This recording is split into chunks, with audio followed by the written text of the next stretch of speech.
Chapter 7. Break. Just like the movies, the thought stuck with me. Dan the sailor was absorbed in rolling a cigarette, a joint. He held a small pouch of marijuana between his legs and carefully rolled a cigarette, then a second, then several. Dan was a nice guy, medium height, with black wavy hair. "You'll really like it," he had said in the cheap lunch room pool hall where we'd met just hours before. "It beats booze." That was a welcome thought. Liquor seemed to do very little for me anymore, except leave me with a hangover. I was drunk a lot, but enjoying it less. I wanted something different. I watched him intently.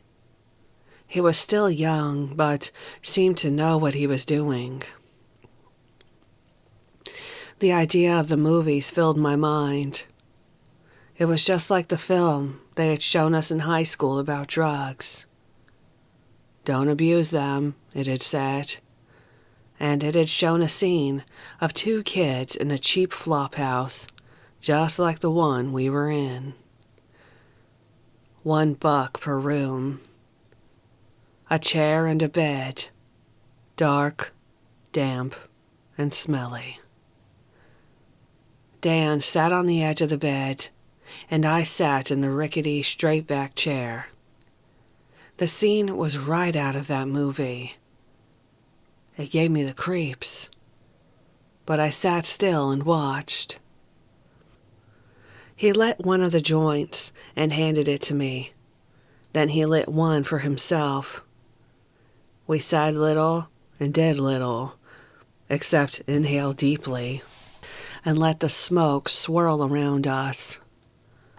Not much happened, but then we smoked two more, and the movie scene seemed more far-fetched. It felt really good. I was happy and relaxed. "They didn't know what they were talking about in that movie," I said aloud. "What's that?" Dan said dreamily.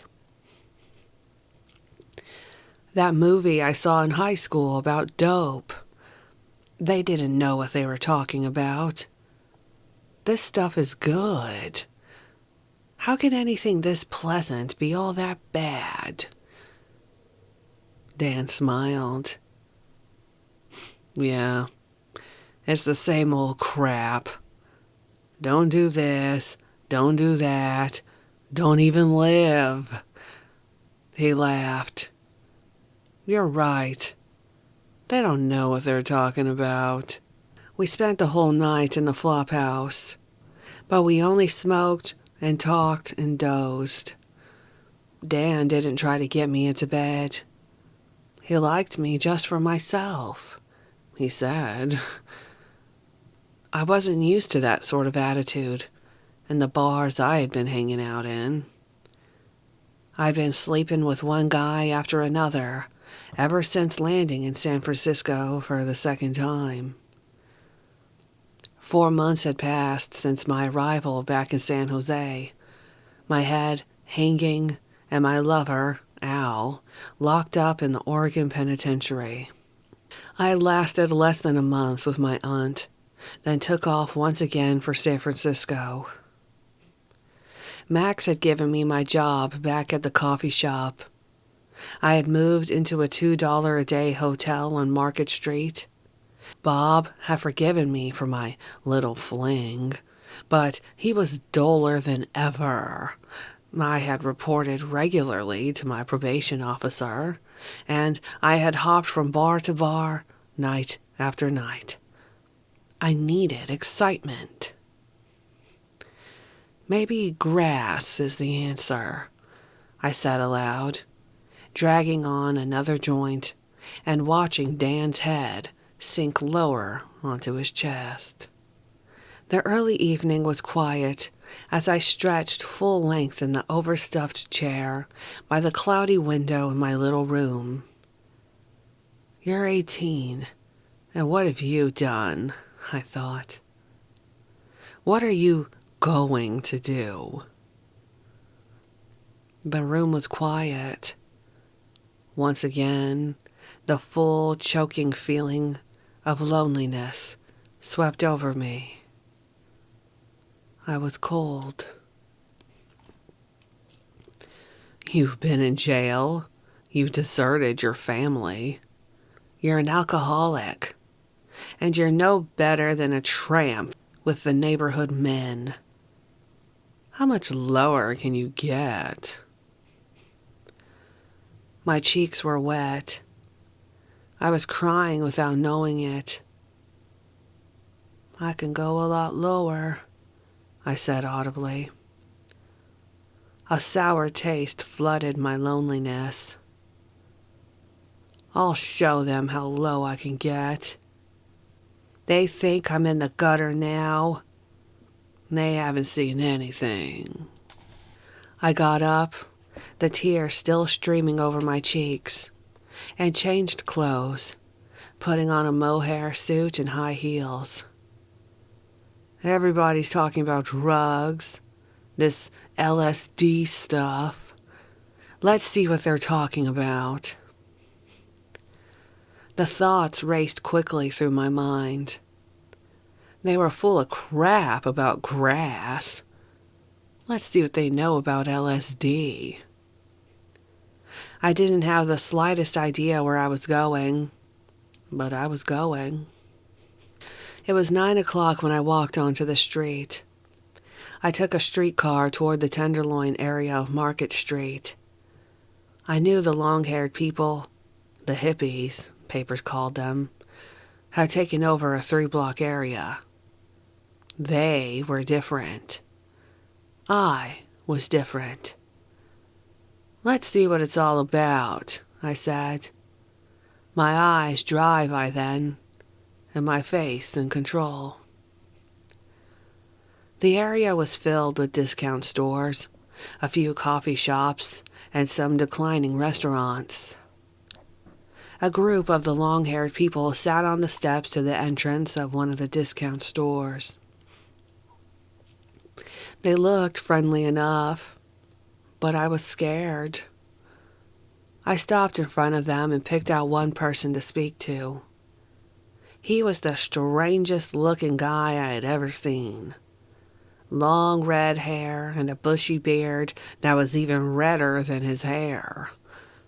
He was large, and the beard and hair made him seem even larger. May I speak to you for a moment? The question hung in the air. The redhead looked at me with a placid, wide-open face. Then he looked at his friends, and suspicion crept across his eyes. My high heels and fitted clothes were definitely not in keeping with surroundings. Sure, lady. He shrugged and rose. He was at least 6'4", bigger than I expected. But he was lean and gangling when standing erect. He obviously thought I was a cop, but he stepped away from his friends. What can I do for you? I was embarrassed and nervous, but I pushed ahead. Do you know where I can get some of that LSD stuff? Silence. He lowered his head slightly and stared into my face. Then he stood erect again. What do you want LSD for? His voice contained a smile, but his face was sober. Well, that's all I've been reading about and hearing about for weeks, and I've decided I want to try some to see what it does. I've done just about everything else, but I want to try this. Apparently my answer was so naive and my manner so awkward that his eyes and then his lips crinkled into a smile. But he didn't laugh at me. He just smiled and let several seconds pass. "Well, it takes money, my friend," he said. I started for my purse. It didn't contain much money, but he pretended not to notice. "That's no problem," he went on. "We always panhandle it, and then it's easy from there." "What do you mean, panhandle?" I asked, even dumber sounding than I actually was. He laughed loudly, throwing his head back. The others on the steps stopped talking for a moment and looked at us. Then they resumed. "Come on, little girl. I'll teach you." After less than 2 hours of conning and begging people for money on one of the busier streets, he took me by the arm and walked up to a flower vendor. He talked quietly to the man, and in 2 minutes we were walking back down the street. He handed me a tablet and said, "Here, swallow it." He popped one into his mouth, and I swallowed mine. We headed in the direction of my hotel. As we walked, the buildings and lights began to change shapes and colors. Within a few blocks, everything was changed. We managed finally to get to my dingy hotel room, where I fell over backwards onto the bed and stared around me at the weird things that were happening. I was immobile. All sounds were alive. Noises from surrounding rooms, noises from the street, the flushing of the toilets in nearby rooms. All were vibrant, living sounds. The redhead, his hair aflame, bent over me and stroked my hair. "Who am I?" I asked. "You're Susan. You're Susan." A message he was to repeat frequently in the next 12 hours as I slipped from fear to hilarity and back to fear. My brain was on a roller coaster with dizzying rushes upward and down. "Oh," I moaned. My eyes nearly burst as I watched grotesque living beings come out of the walls and the ceiling. They were monsters, every color from yellow to black. Some crawled, and others crept. Some twisted and slithered. Others moved in massive blocks. I remained silent as the flowers and the faded, worn-out wallpaper came to life. They bloomed and withered away to stubs, and flourished back to blossoms, an endless array of speeded nature. "It's just like time-lapse photography," I said, or thought, or dreamed. My bearded friend stroked me and kissed me and talked to me. "You're Susan. You're you. You're all right." "No, I'm lost," I moaned. "It's all so bright and so fierce. I'm not coming back. I will stay. I'm on the other side, and I'm above and behind. Oh, I don't know myself. I could see myself, but I can't remember." "You're Susan," he said softly, far away. "You're Susan Atkins." The clock said 2:25. The sunlight glared against the dirty window. I was in bed with no clothes on, and I was alone. The room was just as it had been. The walls and the ceiling were the same. My clothes were strewn on the floor.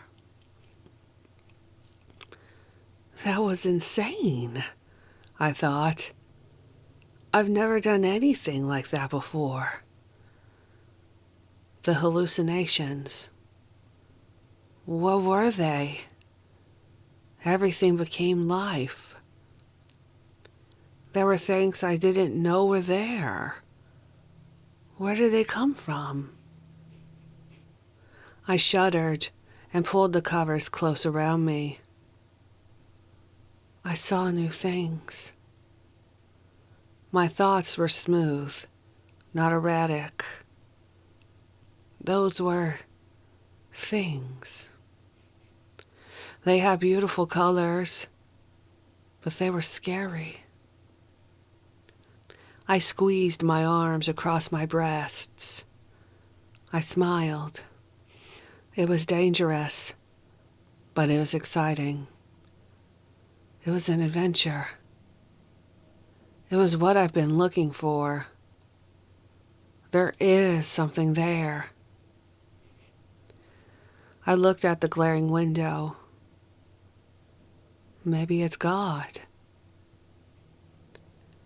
I jumped out of bed and went into the bathroom. I had to work that night.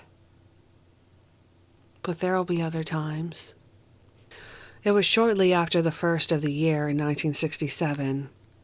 The country was churning with discontentment. Race riots and anti-war protests were rampant. In my discontent, I was moving more and more away from liquor and into drugs. But that night, and that North Beach nightclub, it was strictly booze. With Bob far behind me, I was with one of a long list of nameless, faceless guys. Good guys, but mostly the same. Mostly like me. Thriving on sex and the best highs available. About every hour, the lead guitar player in the musical group would say something about our big amateur topless contest tonight. The night when you can fulfill your dreams and make it as a dancer. Hey, that's for you, my faceless friend said. The way you dance, there'll be no contest. I was drunk, but I was in control enough to know what kind of dancing they were talking about. You expect me to get up there, naked in front of everybody? I laughed. Why not, Susan? It'll be no contest in that department either. An hour later, the guitar player announced the final call for the dancing contest. You know something? I said, interrupting my companion in mid-sentence. I think I'll do it. I think I'll enter this contest. It'll liven things up. I danced well. I had done it all my life.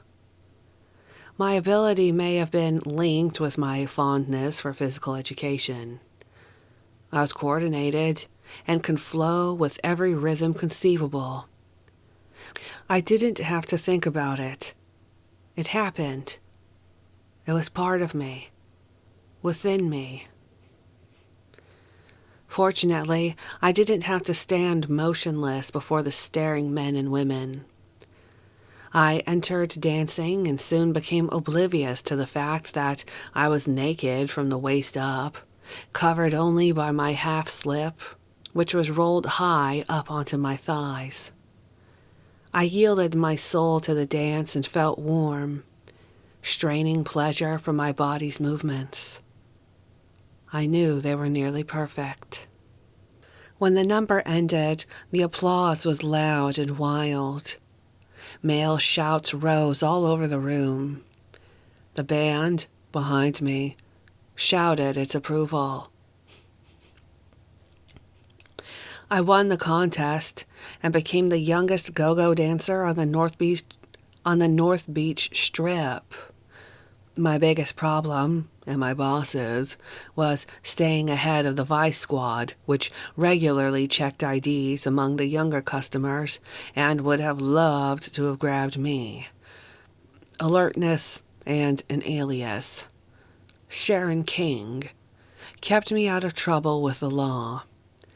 When the heat showed up, I'd be out for a walk. The pay was good, and so were the drugs. The apartments were better than dingy flop houses, and the men were just as ravenous as anywhere else. I began work at 4 in the afternoon, dancing half-hour sets with 15-minute sets until 2 in the morning. This was usually followed by a visit to some other club to dance for nothing until daybreak, hoping continually to be discovered by a talent agent. It was a plastic world of booze, drugs, sex, flashy clothes, and big-time as well as small-time hoods. Money bought anything. It was a slow afternoon, and I considered my first 30-minute routine as merely a warm-up for the wilder things to come with nightfall. I was just finishing when Mr. Garnett, the owner, walked in with a man I had not seen before. The room was quite dark, but the afternoon sunlight splashed through the swinging door behind them. The man seemed to be dressed entirely in black. His face and the top of his bald head were extraordinarily pale. White. Garnett and the stranger walked toward me. "Sharon," my boss said as I reached for a wrap and moved toward the side of the stage. "Sharon, I'd like for you to dance one more number." "But I've just finished, Mr. Garnett." "I know, sweetheart," he smiled. "But I'd like for you to do one more number for Mr. LaVey here. This is Mr. Anton LaVey." I smiled at the man. His gaze was as intense as any I'd ever seen, even though his mouth was smiling. His eyes seemed to be black and glistening. "It's important, Sharon," Garnett said. "You can stretch your break a bit afterward." "Okay." I walked over to Tommy, the bartender, and told him to put on my favorite record. "I might as well give him the works," I mumbled to Tommy. The intensity in the stranger's black eyes deepened as he watched my movements. A smile curled about his lips. I slipped into one of my fantasies about Sharon King, the dancer, the sensuous, long-legged, full-breasted movie starlet, the Broadway queen. The music penetrated the lower depths of my abdomen and up into my chest cavity. It possessed me. Garnett motioned me to the small table where he and Mr. LaVey were seated. "She's one of my best girls, Mr. LaVey. Do you think there's a part for her in your production?" "Hello, Sharon." LaVey's voice sounded as though it were in an echo chamber. "That was very good." He turned to Garnett. Yes. She would be very good for the vampire role." "Vampire role?" I asked silently. Garnett turned to me. "You see, Sharon, Mr. LaVey has agreed to stage one of his productions here at the club, A Witch's Sabbath." "Yes, Sharon." Mr. LaVey smiled, his face paler than ever. I'm going to produce and direct for your Mr. Garnet a genuine witch's Sabbath, topless and all. And I think it would be fun for you, if you're interested. What's a witch's Sabbath? I asked, looking first at Mr. Garnet, then back at the bald-headed man. LeVay threw his head back and gave a barking sort of laugh. It's a time, my dear, when the witches worship their leader, Satan. It's a marvelous ceremony and will be very colorful for your club. It's a bit out of the ordinary. I shrugged. It sounds it. I thought it was weird, but it might be the trick to launch my career. Sure, if Mr. Garnet wants me in it, he's the boss. Good. Good.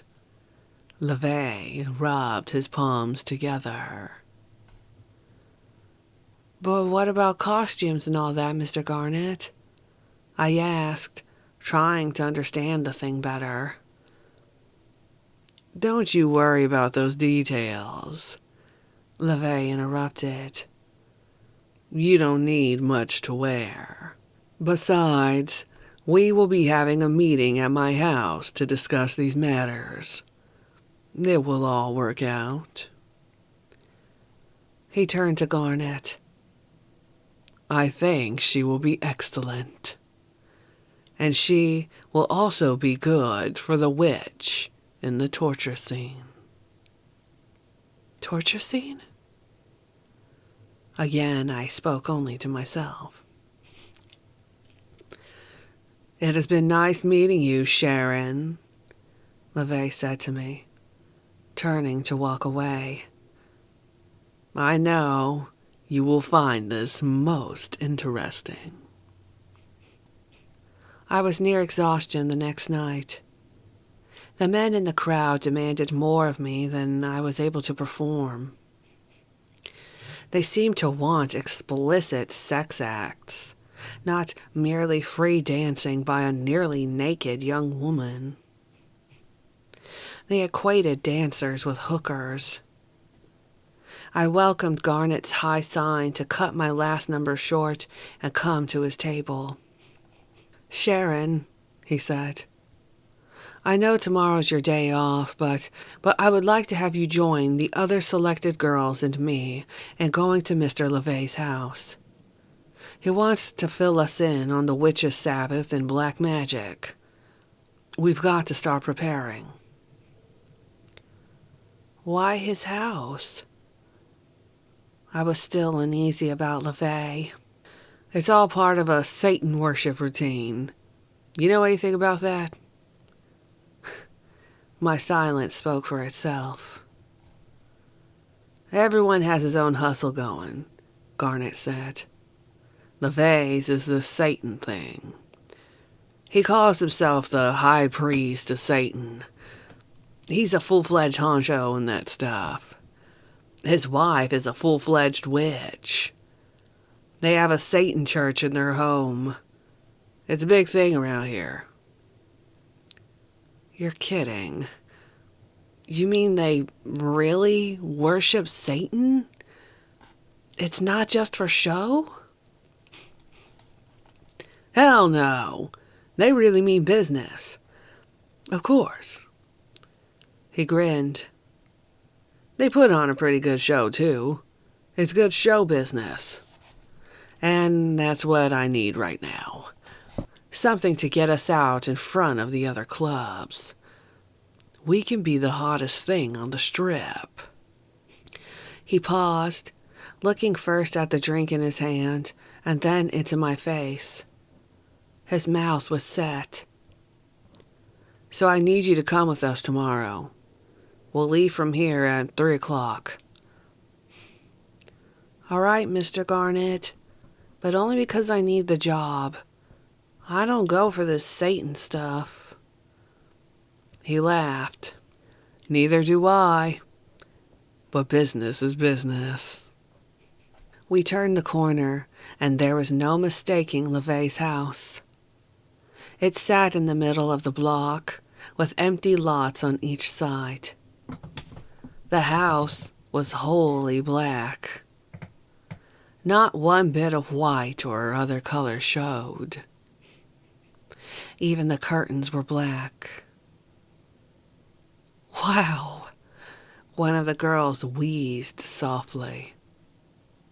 "This is weird," I said. "Look at the lawn," Garnet said. "It's all weeds and dirt." He was right. Nothing of any beauty seemed to be growing around the 2-story black monster. "What a place for Halloween," one of the girls said. We all laughed, a bit too loudly. When I stepped out of the car, I was actually shaking. "Mr. Garnet," I asked weakly, "are we really going into that house?" "Aw, come on, Sharon. If you don't believe in black magic, nothing can hurt you. Don't be afraid." I wasn't convinced. I don't believe the other girls were either. Garnet reached for the doorbell. I expected a gong or a howl or something. It was an ordinary ding-dong. The door opened, and there stood LeVay, all in black, his powdery white skin glowing. I felt sick at my stomach as I walked past him. His smile was sickly, I thought. Then I froze in my steps. Straight ahead at the far end of the entrance hall was a human skeleton in a glass case. It seemed to have the same sickly smile as LeVay. This is all the horror movies rolled into one, I thought. What am I doing here? I wonder if I'll get out of here in one piece. "Please, come right into the living room," LeVay said, with refined politeness.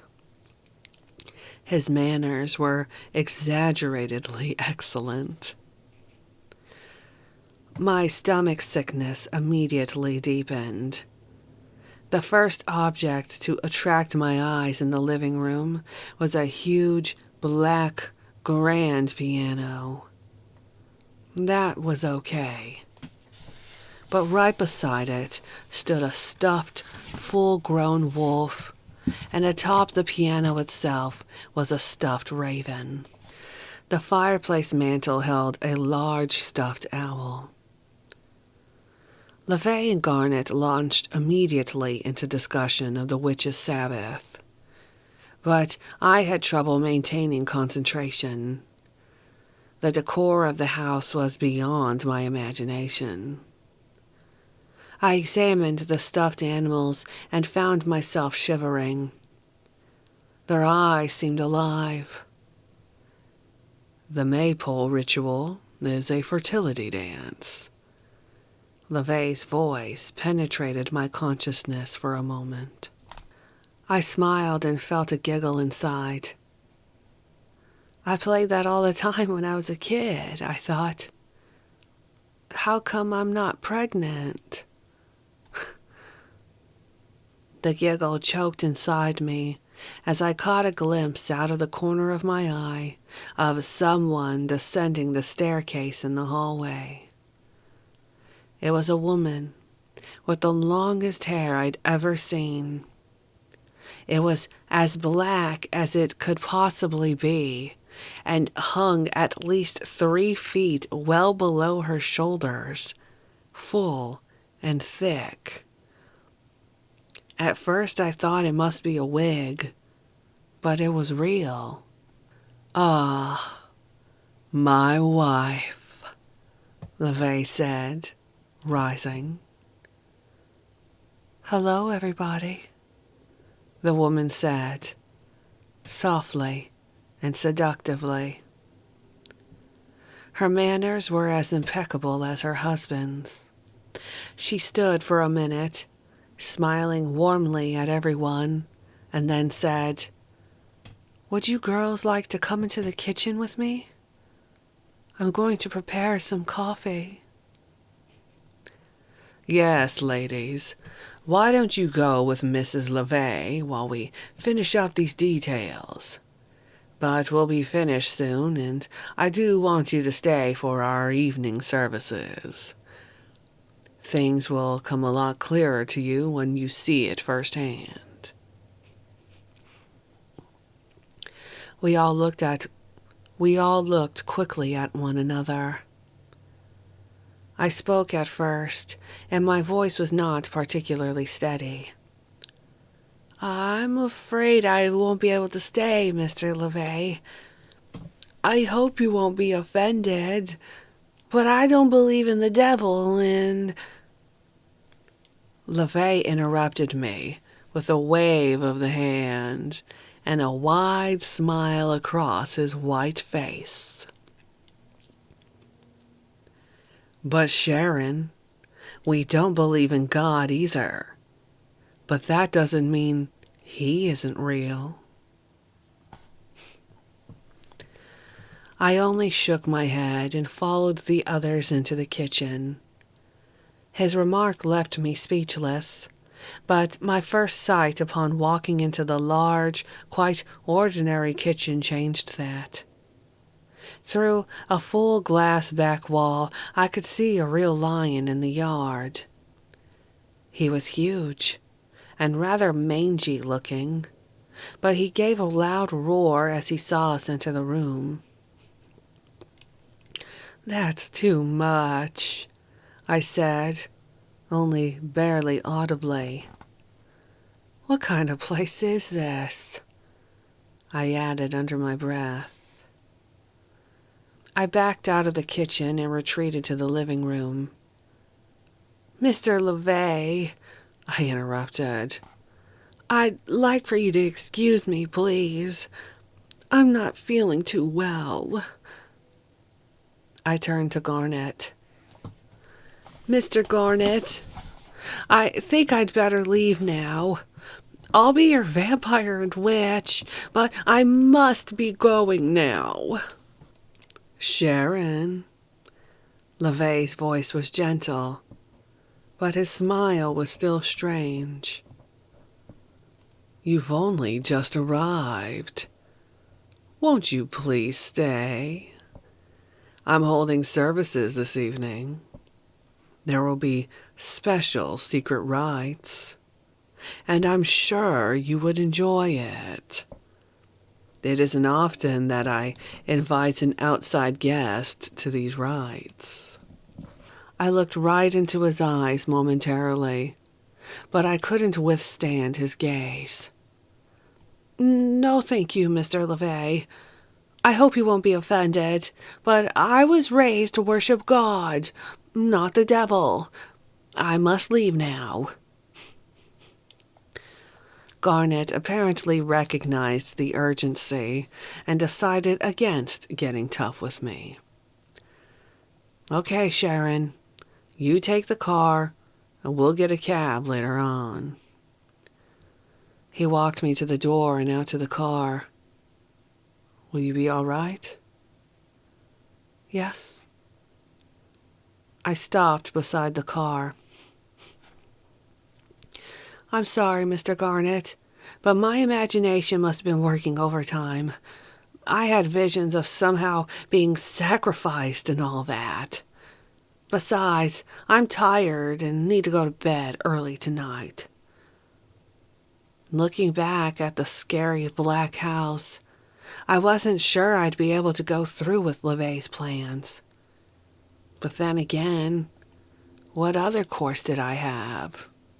I looked at my 2-inch long false fingernails, painted brilliant red. And my face was something special as I looked up into the mirror.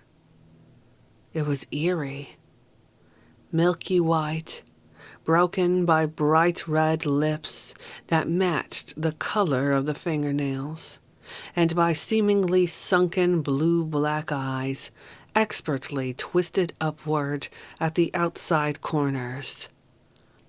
Grotesquely exaggerated cat eyes.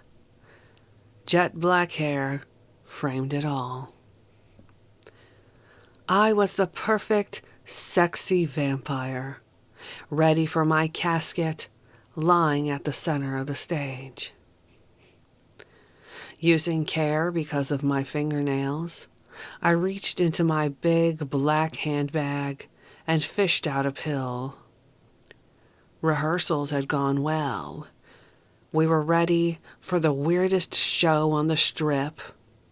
But I knew I'd never be able to get into that casket for real without being stoned. I popped the acid tab into my mouth, carefully avoiding any lipstick smears. As the end of the production neared, I lay inside the casket. I remembered very little of the show.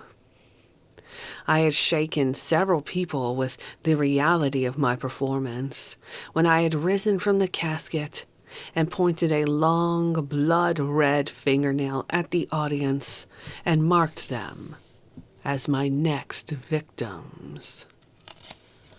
Gasps from both males and females had surrounded all around the club. But as I lay there, I fancied the idea of being dead and still hearing all the sounds around me. I heard everything. The footsteps, the breathing, the sighs in the audience. But I'm dead, I thought. It's so pleasant. I'm outside my dead body. I'm a spirit. I can see and hear everything. I'm dead, but I'm really alive.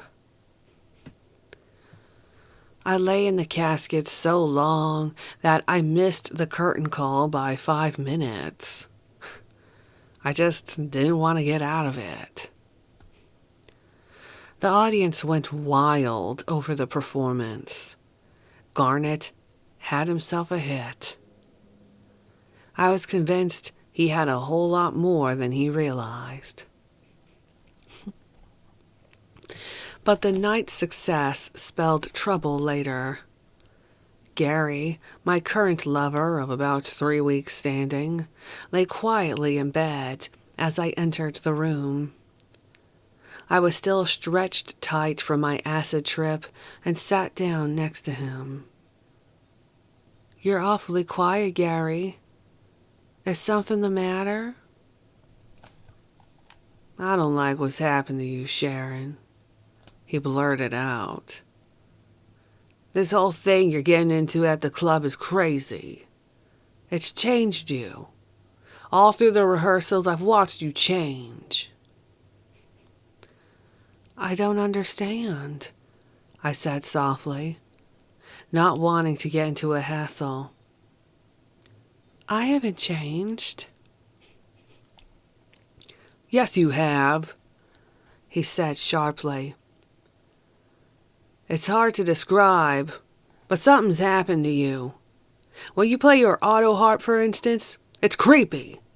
There's a strange sound to it, and when you sing it, it's like something far out, far somewhere else." I persisted with my soft approach. "Oh, come on, Gary.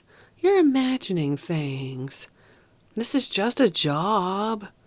There's nothing to that black magic stuff if you don't believe in it. Relax, babe."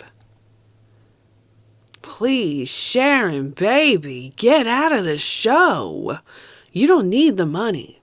We can live dealing dope. You don't need this stuff. Gary was getting to me, and the room started to close in. I'm going out for a while, Gary. I'm really wired from the acid I dropped tonight. You go to sleep. I'll be back. I picked up my harp and walked out onto the street, throwing a gray cape over my shoulder. The night was foggy. I walked along quietly for several minutes and then began to strum the harp softly. I tripped out again and was a little fairy playing my music. I sat down under a window and played softly for the whole neighborhood. Strangely, no one bothered me. It was dawn when I walked back into the apartment and found a note from Gary. I saw immediately that his things were gone. Sharon, the note read, I love you too much to sit and watch you lose yourself to LaVey. Goodbye. I sat quietly and sadly, strumming my harp and humming. The show was a smash hit along the strip. Garnet had scored big. But the Witches' Sabbath and my total sellout to LSD, marijuana, and hashish, and to sex with virtually any attractive man, landed me in the hospital for 4 months. I was half dead from gonorrhea and had a complete physical breakdown.